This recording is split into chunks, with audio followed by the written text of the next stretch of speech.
170, the official weight for the challenger, Islam Makhachev. Thank you, Islam. Appreciate it.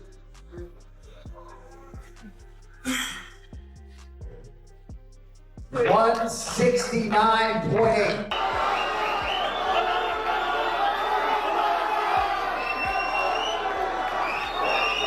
Yeah, it's a big challenge. I'm looking forward to it, and it's my time. With a small weight gap between them, JDM and Islam Makhachev face off, power and presence on full display before UFC 322.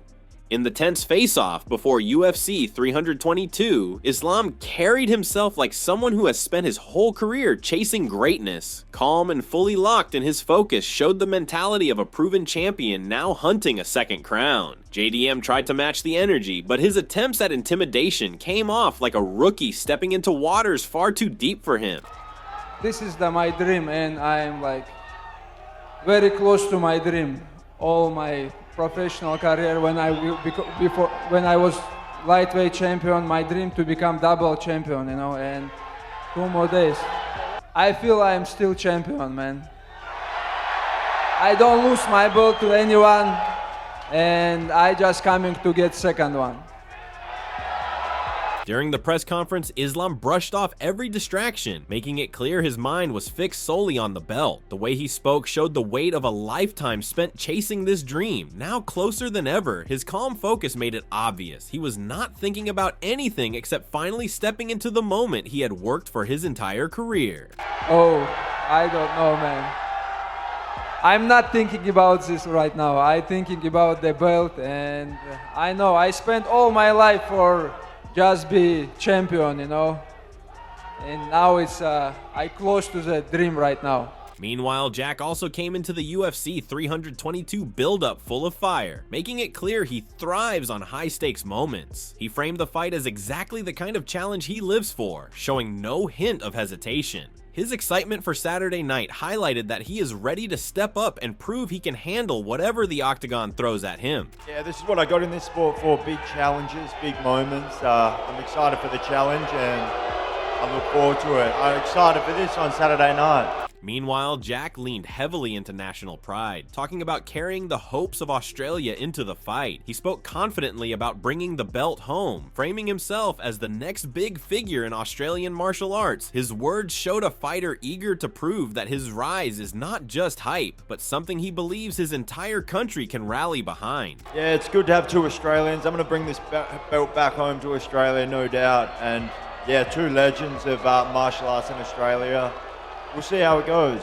At the same time, Islam kept it real about the striking, calling Jake good, but making it clear he can hold his own. He did not hype it up or play games. He just put it out there and let the fight decide. His confidence was quiet but sharp, leaving no doubt that he is ready to show who is better. He knows the octagon will tell the story. Oh, guys, what do you think?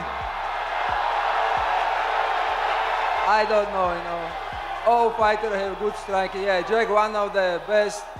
And I'm also a good striker. Let's see who is better. Additionally, observers like MMA Guru really roasted both fighters, criticizing their lack of personality and presence, and reacted to the press conference by pointing out that Islam's intensity can sometimes boil over outside the cage. The incident also underscored the contrast with JDM, who tends to remain measured under pressure. It highlighted not just their skills, but the very different ways they handle tension and confrontation. And Makhachev's literally I wish I was making this up. I'm not making this up.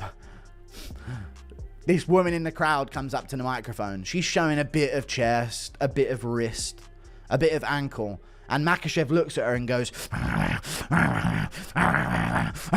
it's not enough that she thinks she can even ask a question at a press conference. Makhachev's lost a plot. And he's charging into the crowd, and they're having to hold him back, and apparently they've like lined the barriers with like some kind of grease from a certain animal or something. And I think it's just sort of like a sludge, the John Pork. He noted that during the press conference, JDM remained tight-lipped, refusing to give the media the reactions they were fishing for. The scene highlighted the stark contrast in temperament, showing that JDM can maintain focus even amid chaos and distraction. Let's get another question for JDM so he can give a one-word answer here, guys. Okay, that's what I was actually looking forward to more of that. Okay, I have this feeling that First of all, sitting Sean Brady next to Leon Edwards was crazy. I'm being real now. But I have this feeling that these MMA media members are like trying really hard to get an answer out of JDM, and he's not giving it. He's not giving it at all. This guy made Makhachev Makhachev was getting booed, by the way.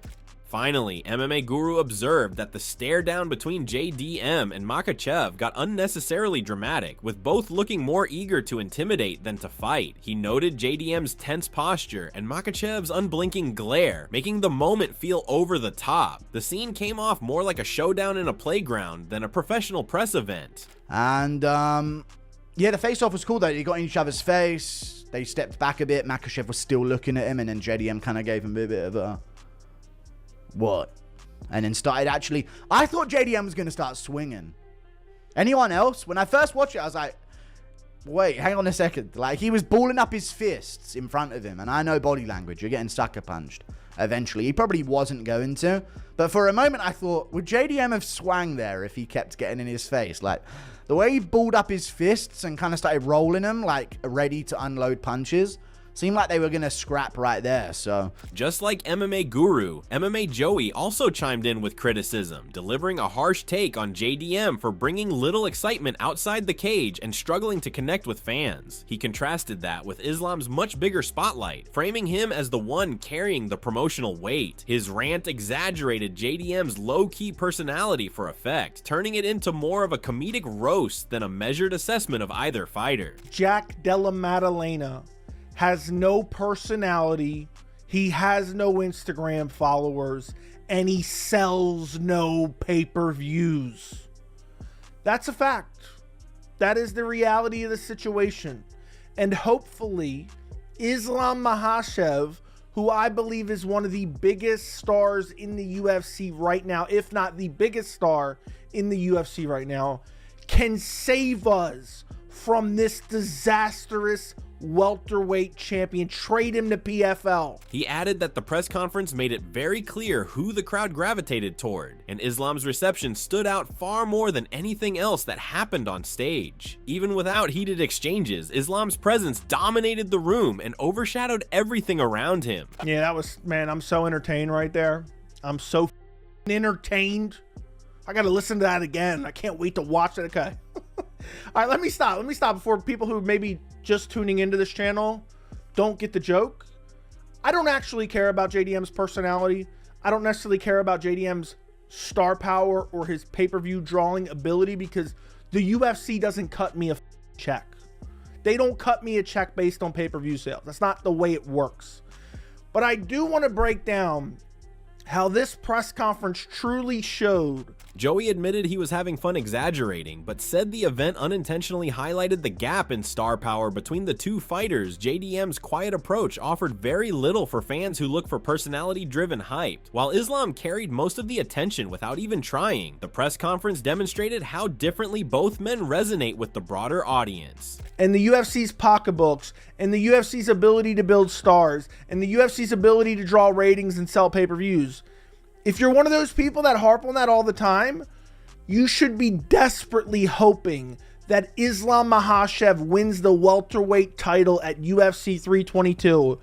Because this press conference, it was basically Islam getting a massive ovation from the crowd and showing how big of a star Islam is in the sport. And he had a couple fun moments. There was no real trash talk at this press conference. Building on the observations from critics like MMA Joey, Dana also weighed in on the fighter's abilities, suggesting that Islam's record and reputation make him a daunting challenge for anyone. Despite that, the matchup is tighter than most expect, and Saturday night could show whether Jack can rise to the level of a true contender. Yeah, obviously there's a huge Muslim community out here in New York, but also you have to look at the fact that Islam's looked at as one of the best ever, and moving up and trying to beat a guy at 170. The thing that's fascinated me about this whole thing, like, Polymarket, we did a deal with them this morning, and they were showing me the stuff, and it was like 78% Islam. He also highlighted that this fight represents a pivotal moment for Jack to make a name for himself. Although he has been largely underestimated, his progress and victories so far suggest he is ready for a defining test. Saturday night could be the night Jack moves from being overlooked to earning serious respect. It's almost like Jack is getting nowhere. So the guy hasn't lost in 10 years. He's on an 18-fight win streak, and he just beat Bilal Muhammad, who's, who gave everybody hell before Jack. This fight is a lot closer than people are giving it credit for. And, he's at that point in his career. Came off the Contender Series. Obviously, he's been very successful. The fight of his life is Saturday night.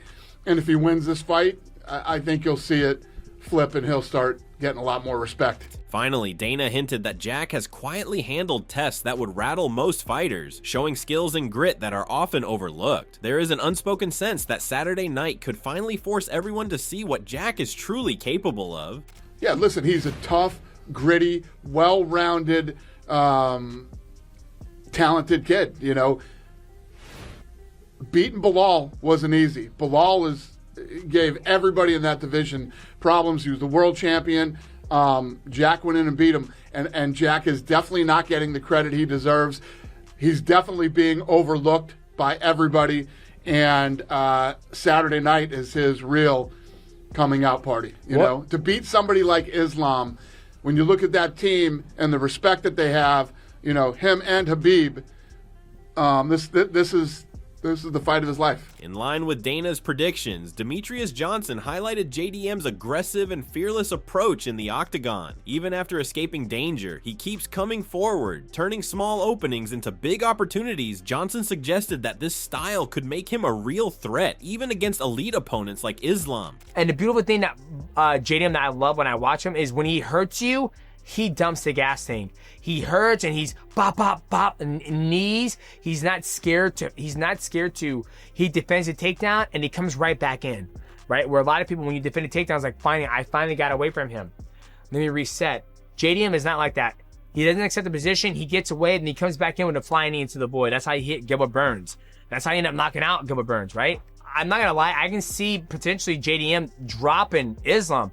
I can see it. Right? I can truly see it. He pointed out that Makhachev's striking, particularly his body kicks, could be a key factor in the fight. He suggested that those kicks are not just attacks, but also tools to test JDM's reactions and create openings. Johnson emphasized that the dynamic between Makhachev's strikes and JDM's counters could ultimately shape the rhythm of the fight. Islam Makhachev has got to use the body kick. Reason why is because JDM is not, I don't take him as a wrestler. I don't think JDM is going to be looking to grab that leg and take him down and run the pipe and, put Islam on his back, right? Because if Islam throws that body kick, JDM catches it, JDM will catch it, and once he catches it, Islam's going to come in and start wrestling him. Then now you're in Islam's world. You're in that wrestling world, right? So I think you give JDM a predicament. It's like, hey, you can catch this, you catch it, perfect. Single leg, I'm coming in heavy, we're wrestling. We're in my world now, right? However, Demetrious Johnson leaned toward Islam Makhachev, impressed by his toughness and ability to push through difficult moments. At the same time, he acknowledged that JDM's relentless style and refusal to back down make him a dangerous opponent. His prediction favored Islam, but he made it clear that JDM's pressure and skill mean nothing will come easily. So for me, I'm gonna go with Islam Makhachev. Reason why is because I just seen him gut through some things. I just seen him gut through things, right? But the reason why I'm hesitant to say it is because JDM doesn't accept the position. And he's also fighting, a smaller guy. Because Islam is a 155, he's coming to 170. Granted, he cuts a lot of weight to make 155. He's not a small, I don't think he's a small 170er, right? And sometimes being small, a 170er, I mean, it's not like JDM, but he might be, 195, 185?